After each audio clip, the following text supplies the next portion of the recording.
بھابھی پہلی رات ہی گھر سے بھاگ گئی۔ بھائی غصے میں اسے ڈھونڈنے نکل کھڑا ہوا۔ اماں نے بھائی کو ٹھنڈا کرنے کے لیے خود گھونگھٹ اوڑھا اور کمرے میں جا کر بیٹھ گئی۔ میں بھائی کا انتظار کرتے کرتے تھک کر سو گئی۔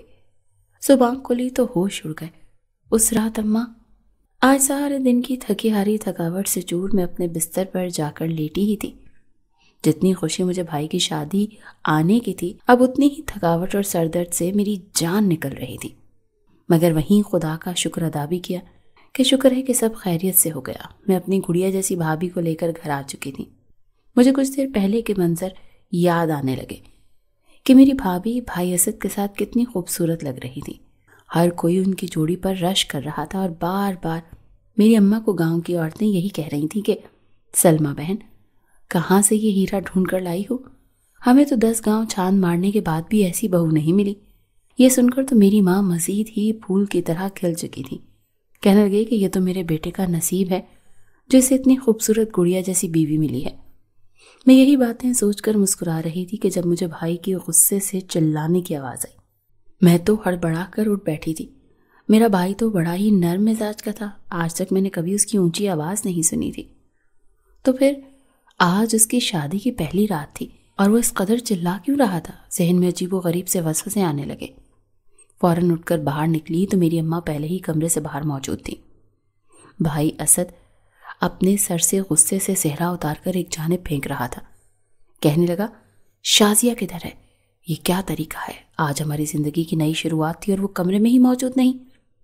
یہ سن کر تو میری ماں کا چہرہ زرد پڑا تھا۔ کہنے لگی کہ بیٹا یہ کیسی باتیں کر رہے ہو؟ تمہارا دماغ تو ٹھیک ہے نا؟ نئی نویلی دلہن اپنے کمرے میں نہیں ہوگی تو اور کہاں جا سکتی ہے؟ ہو سکتا ہے کہ واش روم میں ہو۔ یہ کہہ کر اماں نے بھائی کو ایک جانب دھکیلا اور خود کمرے میں چلی گئی۔ میں بھی ایک کڑی نظر بھائی پر ڈال رہی تھی۔ ان کا چہرہ پسینے سے شرابور ہو رہا تھا اور آنکھیں تو جیسے غصے کی وجہ سے سرخ ہو چکی تھیں۔ امی کے پیچھے پیچھے میں بھی اس کمرے میں داخل ہو گئی تو سامنے پورا کمرہ خالی تھا۔ میں نے خود اس کمرے کو دلہن کی طرح سجایا تھا۔ ہر چیز جوں کی توں پڑی تھی مگر سوائے شازیہ بھابھی کے۔ وہ تو اس کمرے میں موجود ہی نہیں تھی۔ میری اماں نے واش روم کھول کر دیکھا، یہاں تک کہ بیڈ کے نیچے بھی دیکھا مگر بھابھی تو کہیں موجود نہیں تھی۔ ہمیں تو وسوسے آنے لگے تھے۔ امی کہنے لگیں کہ ارے ابھی کچھ دیر پہلے ہی تو میں اسے یہاں کمرے میں بٹھا کر گئی تھی، پھر 10 منٹ بعد تم اس کمرے میں گئے۔ بھلا اتنی دیر میں وہ لڑکی کہاں جا سکتی ہے؟ یہ سن کر تو بھائی بھی غصے سے آگ بگولا ہو چکا تھا۔ مارے غصے کے وہ گھر سے باہر نکل گیا۔ کہنے لگا کہ لگتا ہے کہ وہ میری عزت رون کر واپس اپنے مائکے چلی گئی ہے۔ اگر تو مجھے وہ وہاں نہ ملی تو میں اسے کل ہی طلاق کے کاغذات اس کے گھر والوں کو بھجوا دوں گا، اور اگر وہ مجھے ملی تو پھر دیکھنا کہ میں اس کا کیا حشر کرتا ہوں۔ پورے خاندان کے سامنے ہماری ناک کٹوا رہی ہے۔ بھائی تو شدید غصے میں تھے۔ میں نے انہیں کچھ سمجھانا چاہا مگر وہ کسی کی ایک بھی نہیں سنتے اور گھر سے چلے گئے۔ یہ سن کر تو میرے اور اماں کے ہاتھ پیر پھولنے لگے تھے۔ اماں کہنے لگی نہ جانے اب کیا ہوگا، وہ لڑکی پتہ نہیں کہاں چلی گئی ہے۔ اگر خاندان تک یہ بات پہنچ گئی تو بہت بے عزتی ہوگی۔ اسد جس قدر غصے میں ہے مجھے ڈر ہے کہ کہیں وہ طلاق ہی نہ دے دے۔ ایسی باتیں سن کر تو میں بھی کافی گھبرا چکی تھی۔ ساری تھکاوٹ اور نیند تو جیسے ایک دم اڑن چھو ہو چکی تھی۔ آخر بھابھی کہاں جا سکتی تھی؟ نہ تو ہمارے گھر میں کوئی آیا تھا نہ گیا تھا، تو پھر بھلا بھابھی بغیر اطلاع کہاں جا سکتی تھی؟ کچھ ہی دیر کے بعد بھائی کا فون آیا تو میرے رونگٹے بھی کھڑے ہو گئے۔ نہ جانے وہ کیا خبر سنا دیں۔ اماں نے جیسے ہی فون اٹھایا تو بھائی کہنے لگا کہ کیا شازیہ گھر واپس آئی ہے یا نہیں؟ یہ سن کر اماں نے فوراً بوکھلائے ہوئے انداز میں کہا ہاں بیٹا شازیہ واپس آ گئی ہے، تم جلدی سے گھر واپس آ جاؤ، میں تمہیں پوری بات بتاتی ہوں۔ امی کافی گھبرائی ہوئی تھی، کہنے لگیں کہ یہ نہ ہو کہ یہ لڑکا جا کر پولیس اسٹیشن میں کمپلین کروا دے۔ لوگ کیا کہیں گے؟ خاندان بھر میں ہماری بے عزتی ہو کر رہ جائے گی۔ امی کی پریشانی سے میں بھی واقف تھی۔ امی تو رونے لگی تھی۔ بلڈ پریشر ان کا خطرناک حد تک ہائی ہو چکا تھا، مگر مجھے تو اس بات کی ٹینشن ستانے لگی تھی کہ اماں نے بھائی سے جھوٹ بول دیا ہے کہ بھابھی گھر آ چکی ہیں۔ اگر بھائی گھر آئے اور بھابھی نہ ملی تو کیا ہوگا؟ وہ تو مزید غصہ کریں گے۔ میرے بھائی ویسے تو نرم گو اور تحمل مزاج تھے، لیکن اگر کبھی انہیں غصہ آ جاتا تو وہ خود کو ہی تکلیف پہنچا لیا کرتے تھے۔ کئی بار میں نے انہیں ایسا کرتے ہوئے دیکھ چکی تھی۔ وہ پھر چاقو چھریوں سے اپنے جسم سے خون نکالتے، درد سے چلاتے اور کرراتے رہتے، کسی کو اپنے قریب بھی پھٹکنے نہیں دیتے تھے۔ کہتے تھے کہ مجھے خود کو تکلیف دے کر ہی سکون ملتا ہے۔ میرا دھیان پھر اپنے غصے سے ہٹ کر اس تکلیف کی طرف جاتا ہے اور یوں میرے دماغ سے غصہ نکل جاتا ہے۔ بھائی کے اس پاگل پن سے میں بہت ڈرتی تھی۔ وہیں امی کا جھوٹ تو جیسے مجھے پھر پریشان کر چکا تھا۔ میں امی سے کہنے لگی کہ اماں، آپ نے بھائی سے جھوٹ تو بول دیا، لیکن جب وہ گھر آئیں گے تو کیا ہوگا؟ گھر میں تو شازیہ بھابھی موجود ہی نہیں۔ اماں کہنے لگی کہ اس کا بھی حل ہے میرے پاس، تم اپنی زبان بند رکھنا بس۔ کسی طرح آج رات تک عزت رہ جائے تو اگلی صبح دیکھی جائے گی کہ کیا ہوتا ہے۔ امی کچھ سوچ رہی تھی، جبکہ میں تو ان کا چہرہ ہی دیکھ رہی تھی کہ وہ کرنے کیا والی ہیں۔ کچھ ہی دیر کے بعد جو کچھ انہوں نے کیا وہ دیکھ کر تو میرے پیروں کے نیچے سے زمین ہی نکل چکی تھی۔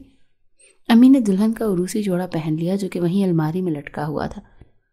میں تو حیرت سے امی کو دیکھ رہی تھی کہ اماں آخر کرنا کیا چاہتی ہیں؟ وہ دلہن کے روپ میں بھلا کیوں خود کو سجا رہی ہیں؟ میں نے فوراً آگے بڑھ کر اماں کے ہاتھ سے لپسٹک لے لی اور کہنے لگی کہ اماں، آپ ہوش میں تو ہیں؟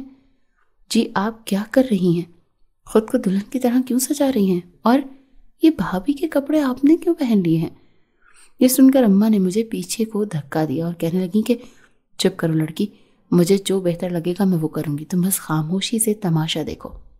امی کی بات تو میری سمجھ سے باہر تھی۔ جب انہوں نے خود کو بالکل دلہن کی طرح تیار کیا اور شازیہ بھابھی کے سرخ آنچل کو گھونگھٹ گرا کر خود بیٹھ گئی، کہنے لگی کہ بس تم فکر مت کرو، جب تمہارا بھائی آئے تو اسے ادھر میرے کمرے میں بھیج دینا۔ میرے تو سر پر گویا آسمان ٹوٹ پڑا۔ میں کہنے لگی اماں، جانتی بھی ہیں کہ آپ کیا کرنے والی ہیں؟ یہ سن کر اماں نے ایک مرتبہ پھر مجھے گھور کر دیکھا۔ ان کی آنکھوں میں عجیب سی چمک تھی۔ کئی سوالات تھے جو میرے من میں اٹھ رہے تھے، مگر شاید ان میں سے کسی ایک بات کا بھی جواب اماں کے پاس موجود نہیں تھا۔ میں بوجھل قدموں کے ساتھ کمرے سے نکل آئی کیونکہ میری اماں مجھے ڈانٹ کر وہاں سے نکال رہی تھی۔ مجھے سمجھ نہیں آ رہا تھا کہ نہ جانے میری اماں کیا کرنے والی ہے۔ میں اب یوں ہی صحن میں ٹہل رہی تھی کہ جب دھڑلے سے دروازہ کھلا اور میرا بھائی گھر میں داخل ہوا۔ بھائی نے جب مجھے یوں ٹہلتا دیکھا تو میرے پاس چلا آیا۔ وہ بھی کافی حواس باختہ تھا، کافی پریشان دکھائی دے رہا تھا۔ غصے سے کہنے لگا کہ کہاں ہے شازیہ؟ میرے پاس تو کوئی جواب نہیں تھا، نہ ہی میں جھوٹ بولنا چاہتی تھی۔ میں نے صرف ان کے کمرے کی جانب دیکھا تو وہ گہری سانس خارج کر کے رہ گئے۔ وہ کمرے میں گئے اور اگلے ہی لمحے کمرے کا دروازہ بند ہو چکا تھا۔ وہیں کمرے کا دروازہ بند ہونے کے ساتھ ہی میرا سانس بھی رکا تھا۔ عجیب سے وسوسے میرے دماغ کو جکڑ چکے تھے۔ میں اپنے کمرے میں آ گئی۔ نیند تو میری آنکھوں سے کوسوں دور تھی۔ اماں تو ابھی تک واپس کمرے میں نہیں آئی تھی۔ میرا تو سانس رک رہا تھا۔ نہ جانے رات کا کون سا پہر تھا جب میری بھی آنکھ لگ گئی۔ صبح جس شور کے ساتھ میری آنکھ کھلی، میرے تو پیروں کے نیچے سے زمین نکل چکی تھی۔ میرے تو وہم و گمان میں بھی نہیں تھا کہ میری ماں اسد بھائی کے ساتھ۔ میرے والد کو کینسر تھا۔ میں جب 15 سال کی تھی تو میرے والد کا انتقال ہو گیا اور گھر کی ساری ذمہ داری اسد بھائی پر آ گئی۔ انہوں نے کبھی بھی اپنی ذمہ داریوں سے جی نہیں چرایا تھا۔ جو بھی کام ہوتا خوشی سے کر دیا کرتے، کبھی بھی کسی بات پر روک ٹوک نہیں کی تھی، نہ ہی مجھے ڈانٹا تھا۔ اماں جو بھی بات ان سے کہتی وہ خاموشی سے مان لیا کرتے۔ شروع میں ہمیں کچھ مشکلات کا سامنا بھی کرنا پڑا کیونکہ ابا کی وفات کے بعد ہمارے حالات کافی خراب ہو چکے تھے۔ جیسے جیسے وقت گزرا بھائی کی نوکری ایک اچھی کمپنی میں لگ چکی تھی۔ وہ ہم سے بہت ہی کم بولتے تھے، ہر وقت چپ چاپ رہتے تھے، لیکن اگر کوئی کام ان کے مزاج کے خلاف ہو جاتا تو وہ آگ بگولا ہو جایا کرتے تھے۔ پھر خود کو اذیتیں دے دے کر اپنی تکلیف کو کم کیا کرتے تھے، مگر کبھی بھی ہمیں کچھ نہیں کہتے تھے۔ یوں ہی دھیرے دھیرے وقت گزرتا گیا۔ بھائی کو جب پہلی تنخواہ ملی تو انہوں نے ساری تنخواہ لا کر اماں کے ہاتھ پر رکھی۔ کہنے لگے کہ یہ لو اماں، اس پر آپ کا حق ہے۔ اماں نے وہ پیسے دیکھے تو حیران رہ گئی۔ کہنے لگے کہ نہیں بیٹا، یہ تمہاری محنت کی کمائی ہے، تم بس مجھے سودا سلف لا دیا کرنا، وہی بہت ہے۔ بھلا میں ان پیسوں کا کیا کروں گی؟ یہ سن کر اسد بھائی نے ایک مرتبہ پھر وہ سارے پیسے اماں کے ہاتھ پر رکھے اور کہنے لگا کہ اماں، آپ تو اس گھر کی بڑی ہیں، سربراہ ہیں۔ ابا کے جانے کے بعد تو ساری ذمہ داریاں آپ ہی نے دیکھنی ہیں۔ میں آپ کو جو پیسے دوں گا آپ اس سے گھر بھی چلاؤ اور کچھ بچا کر بھی رکھو تاکہ ان سے ہماری ضروریات کو پورا کیا جا سکے۔ یہ دیکھ کر تو میری ماں کی آنکھوں میں آنسو آ چکے تھے۔ انہوں نے وہ پیسے بھائی سے لے لیے اور وقت گزرتا چلا گیا۔ میری اماں تھوڑی سی لالچی مزاج کی تھیں۔ وہ مجھ سے تو بہت محبت کرتی تھی، جبکہ بھائی کے ساتھ انہیں کوئی خاص سروکار نہیں تھا۔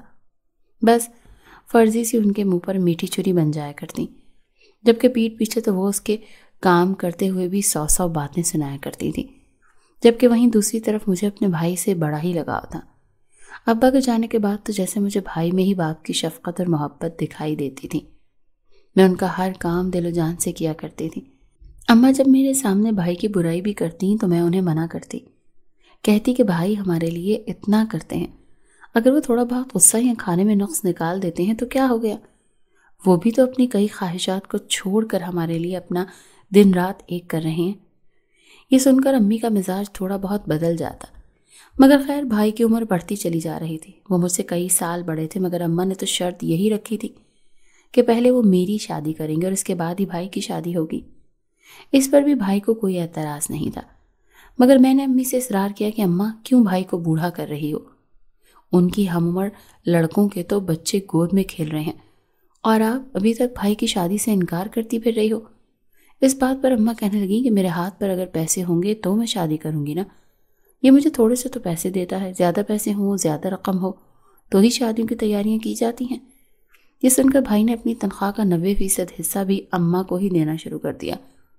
بھائی کے پاس جو رقم آتی اماں وہ ساری اپنے ہی پاس رکھ لیا کرتی تھی اور پھر 1-1 روپیہ اماں سے ہی مانگتے رہتے۔ جب لڑکی ڈھونڈنے کی باری آئی تو اماں کہنے لگیں کہ میں خود اپنے بیٹے کے لیے چاند سی بہو ڈھونڈ کر لاؤں گی۔ چند ہی روز کے بعد رشتہ بھی مل چکا تھا۔ جب بھائی کو لڑکی دکھائی تو بھائی نے یہی کہا کہ جو لڑکی اماں کو پسند آئے گی اس کے ساتھ ہی شادی کر دیں، مجھے کوئی اعتراض نہیں ہوگا۔ اماں نے بھائی کے لیے دلہن دیکھ لی تھی اور پھر شادی کے دن بھی طے ہو گئے، مگر عین شادی والے دن اچانک کچھ ایسا ہوا جس کا ہم میں سے کسی کو بھی یقین نہیں تھا۔ میرے بھائی کی ڈھولکی تھی، پورے محلے کی عورتیں ہمارے ہاں آ جایا کرتی اور خوب ہلا گلا ہوا کرتا۔ اسی بیچ اماں ایک روز بھائی کی بیوی کے لیے زیور لے کر آئیں، اسے بڑا ہی سنبھال کر بھائی کے کمرے میں رکھا کہ یہ تیری امانت ہے، تیرے پاس ہی رہے تو اچھا ہے، ہم اسے پھر جا کر تیری ہونے والی بیوی کو دے آئیں گے۔ بھائی یہ سب دیکھ کر بہت ہی خوش تھا، مگر عین شادی سے 1 دن پہلے وہ زیور چوری ہو گیا۔ زیور کس نے چرایا، کہاں گیا تھا، کوئی نہیں جانتا تھا۔ امی تو صحن میں بیٹھ کر سر پکڑ کر رونے لگی، کہنے لگی یہ کیا ہو گیا؟ میرے بیٹے کی ساری جمع پونجی 1-1 پائی سے خریدا گیا وہ زیور کون چوری کر کے لے گیا؟ جب یہ بات لڑکی والوں کو پتہ چلی تو انہوں نے صاف کہہ دیا کہ ہمیں زیور سے کوئی غرض نہیں ہے، بس آپ ہماری بیٹی کو عزت دیجیے، ہمارے لیے یہی بہت ہے۔ یہ سن کر بھائی بھی شرمندہ سے ہو گئے، مگر خیر اب عین موقع پر اتنے زیادہ پیسوں کا انتظام کیا بھی نہیں جا سکتا تھا، اور اب جب شادی ہوئی تو دلہن ہی بھاگ گئی تھی، آخر اس کے پیچھے کیا چکر تھا؟ یہ سوچ سوچ کر ہی ہم ہلکان ہو رہے تھے کہ اوپر سے اماں کا خود دلہن جیسا حلیہ بنا کر بھائی کے کمرے میں بیٹھ جانا، میرا تو دماغ گھوم کر رہ چکا تھا۔ مگر شادی سے اگلے روز مجھے بھائی کی چیخ و پکار سنائی دی، اس قدر فلک شگاف چیخ رہے تھے کہ میں بوکھلا کر بیٹھی، فوراً آنکھیں مسلتے باہر نکلی تو رات کا منظر یاد آنے لگا۔ رات کو تو اماں بھائی کے کمرے میں ہی سوئی ہوئی تھی۔ میں نے جیسے ہی آگے جا کر دیکھا تو بھائی اماں کو بازو سے پکڑ کر فرش پر پٹخ چکے تھے، کہنے لگے میں تو آپ کو ماں کا درجہ دے چکا تھا، میں نے کبھی آپ کو اپنی سوتیلی ماں سمجھا ہی نہیں، مگر آپ میرے ساتھ یہ سب کچھ کریں گی میں تو خواب میں بھی نہیں سوچ سکتا تھا۔ ہاں یہ بات سچ تھی کہ اسد بھائی میرے سوتیلے بھائی تھے، میری اماں کی اور اسد بھائی کی ابا کی یہ دوسری شادی تھی، مگر اس کے باوجود میں نے اسد بھائی کو اپنے سگے بھائیوں جیسا سمجھا تھا۔ مگر نہ جانے اب کمرے میں کیا ہوا تھا کہ اسد بھائی اماں کے ساتھ یہ سلوک کر رہے تھے۔ اماں فوراً ہڑبڑا کر کہنے لگی میرا کوئی قصور نہیں، میں نے کچھ نہیں کیا، مگر اگلے ہی پل وہ میری اماں کا موبائل ان کے سامنے کرتے ہوئے کہنے لگے یہ سب کچھ جھوٹ ہے، آپ اس شازیہ سے بات کر رہی ہیں، میں نے سب کچھ گنوا دیا اور میں تمہیں ابھی تک اپنی ماں ہی سمجھ رہا تھا۔ اس کے بعد جو حقیقت میرے سامنے آئی میرے تو پیروں کے نیچے سے زمین نکل چکی تھی۔ میری اماں تو شروع سے ہی نہیں چاہتی تھی کہ بھائی کی شادی ہو، ان کی نظر تو ہمیشہ بھائی کے پیسوں پر ہی رہی۔ اب بھی جو زیور تھا وہ کسی نے چوری نہیں کیا، بلکہ میری اماں نے ہی چھپا کر خوب ہنگامہ کر دیا تھا کہ کوئی چرا کر لے گیا۔ جب بھائی رات کو کمرے میں گیا تو اماں کو سوتا دیکھ چکا تھا، اسی لیے وہ صوفے پر تکیہ رکھ کر سو گئے۔ صبح جب واش روم گیا تو کمرے سے امی کی آوازیں آئیں، جن میں وہ شازیہ کے ساتھ بات کر کے اپنے تمام تر راز اگل چکی تھی کہ اچھا کیا جو تم موقع دیکھتے ہی کھڑکی سے باہر کود گئی، اب بس میں تمہیں وہ زیور بیچ کر تمہارا حصہ دے دوں گی، اگر